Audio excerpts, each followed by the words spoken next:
हर हर महादेव दोस्तों बहुत समय पहले की बात है। एक गांव में एक किसान रहता था। वह किसान बूढ़ा हो चुका था, लेकिन उसकी पत्नी सुंदर और जवान थी। किसान की पत्नी को हमेशा यही लगता था कि उसकी शादी बूढ़े आदमी से कर दी गई है, और वह यह सोच सोच कर हमेशा दुखी रहा करती थी। एक दिन उस गांव में कहीं से एक ठग आ गया, और उस ठग का मुलाकात किसान की पत्नी से हो गया। बातों बातों में वह ठग समझ गया कि यह स्त्री अपने पति से प्रसन्न नहीं है। ठग किसान की पत्नी को फंसाने के लिए उससे मीठी मीठी बातें करने लगा, उसकी तारीफ करने लगा। ठग किसान की पत्नी से बोला, सुंदरी, तुम बहुत सुंदर हो, मुझे तुमसे प्यार हो गया है और मैं तुम्हारे साथ अपना जीवन बिताना चाहता हूँ। क्या तुम मेरे साथ मेरे घर चलोगी? किसान की पत्नी को अपना तारीफ सुनना बहुत अच्छा लगा। वह बिना सोचे विचारे ठग की बातों में आ गई और अपने पति को छोड़कर उसके साथ जाने के लिए तैयार हो गई।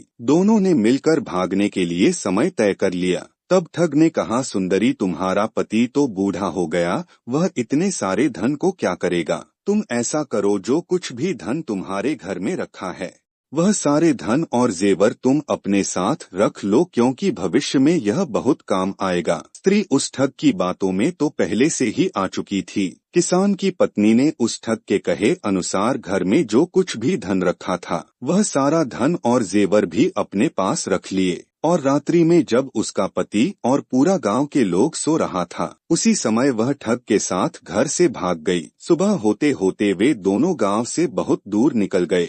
रास्ते में उन्हें एक बड़ी नदी मिली। ठग ने सोचा कि अब मैं किसी तरह से इस स्त्री का सारा धन लेकर इसे यहीं छोड़ देता हूँ। यह स्त्री तो वैसे भी अधेड़ उम्र की हो चुकी है, यह मेरे किसी काम की नहीं है। मेरे पास जब धन रहेगा तो कई जवान सुंदर स्त्रियां मुझे मिल जाएंगी। ठग ने नदी की ओर देखकर बोला, प्रिय, इतना सारा धन और तुम्हें दोनों को एक साथ लेकर हम नदी को पार नहीं कर सकते, इसलिए पहले मैं इस धन को नदी के पार ले जाकर किसी सुरक्षित स्थान पर रखकर आता हूँ, फिर तुम्हें भी नदी पार करवा दूंगा। किसान की पत्नी तो पहले से ही ठग की बातों में फंसी हुई थी। इस बार भी उसने बिना सोचे समझे ठग को धन की गठरी दे दी और वही बैठकर उसके आने का इंतजार करने लगी। इंतजार करते करते बहुत अधिक समय बीत गया, परंतु ठग वापस लौटकर नहीं आया। तब किसान की पत्नी को सारा माजरा समझ में आ गया और वह अपना सब कुछ लुट जाने से दुखी होकर नदी किनारे बैठकर रोने लगी।